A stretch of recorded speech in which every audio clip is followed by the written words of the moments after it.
De iniciar o estudo do capítulo 4, eu quero fazer com vocês aqui uma revisão de tudo que nós estudamos até agora, tudo bem? Começando lá no primeiro capítulo da unidade 1.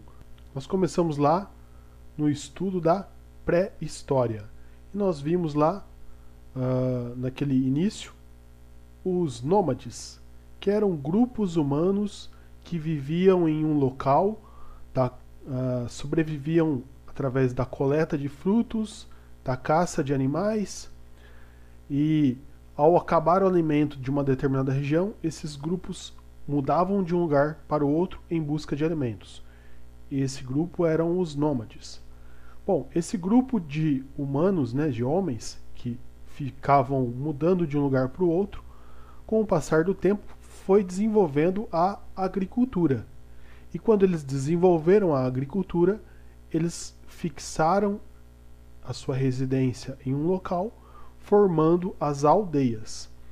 E lá no estudo que nós fizemos anteriormente, as aldeias, havia na aldeia uma divisão dos poderes.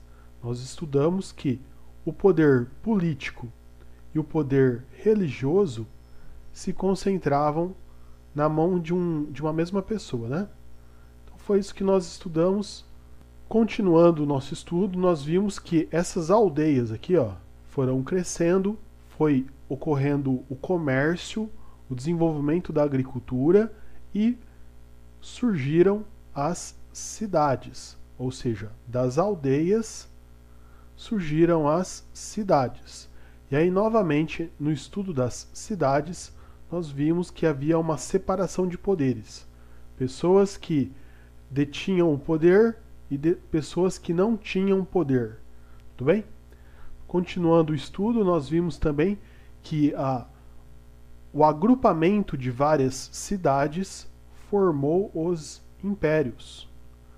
Então, muitas cidades foram sendo agrupadas, anexadas umas às outras, formando os impérios, que foi o último capítulo que nós estudamos. E agora, pessoal, nós vamos falar no capítulo 4 sobre a cidadania. O capítulo 4 inteiro ele vai girar em torno da cidadania, que vem a ser a distribuição dos poderes. Então é um assunto recorrente que nós vimos lá nas aldeias, depois nós vimos também na organização em cidades, e agora com a distribuição dos poderes através dessa palavrinha aqui, da cidadania. É sobre isso que vai tratar este capítulo. E esse texto, logo aqui no início, ele vem falando sobre o Código de Hammurabi, que foi um livro, que inclusive eu citei na aula anterior, um livro que continha as leis, um conjunto de leis que organizava, olha só, a Babilônia. Estão lembrados disso? Na Babilônia, um dos primeiros tratados jurídicos de que se tem registro é o Código de Hammurabi. Então, o que era esse Código de Hammurabi? Era um livro que continha, neste livro, todas as leis que organizava a vida das pessoas. Tudo bem? E já nessa primeira parte do texto, esse capítulo vem trazer para nós a seguinte informação, que as leis, desde o surgimento dessas leis, elas não eram iguais, a aplicação da lei não era igual para todos. Existiam os trabalhadores livres e os escravos e as pessoas ricas.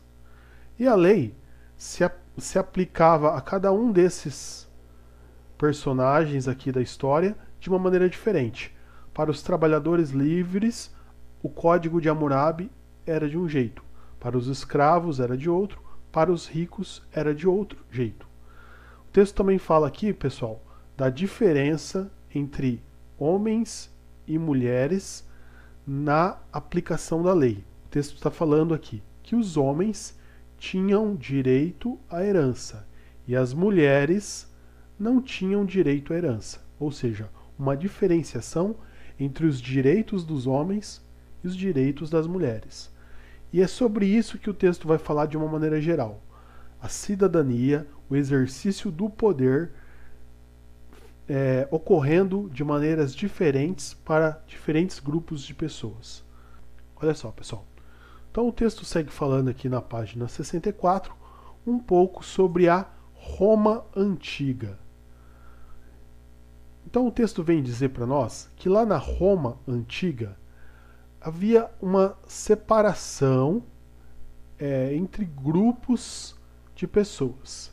De um lado existiam os grandes proprietários de terras. Tudo bem? Esses grandes proprietários de terras, eles recebiam o nome de patrícios. A eles era oferecido os cargos públicos e cabia a eles decidir sobre a política, sobre o governo da cidade. Então eles tinham direitos garantidos por lei. E lá na Roma Antiga, além dos patrícios, havia também os plebeus. Quem que eram os plebeus? Artesãos, camponeses, comerciantes e trabalhadores.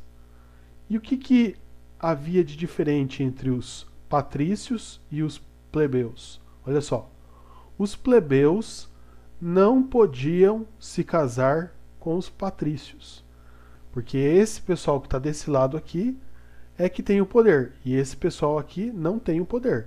Então, para que eles continuassem sem ter o poder, né, sem exercer o poder, eles não podiam se casar com os que estavam do outro lado. Eles também não participavam das decisões políticas. Então aqui, pessoal, é o que eu falei no slide anterior. A lei existir, mas ela ser aplicada de maneiras diferentes para pessoas diferentes, baseado na quantidade de riqueza que uma pessoa tinha. Percebam que os grandes proprietários de terras possuíam mais direitos, enquanto os plebeus não possuíam tantos direitos. Olha só, pessoal, o texto também fala que as mulheres e os escravos não tinham direitos nenhum.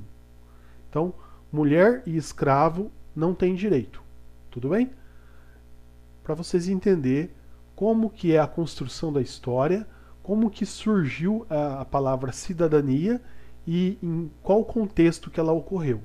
Vocês percebam que nessa situação, mulheres e escravos não têm cidadania, não têm nenhum tipo de direito resguardado pela lei, ao passo que os grandes proprietários tinham muitos direitos e os plebeus, que era formado por esse grupo aqui, possuíam alguns direitos.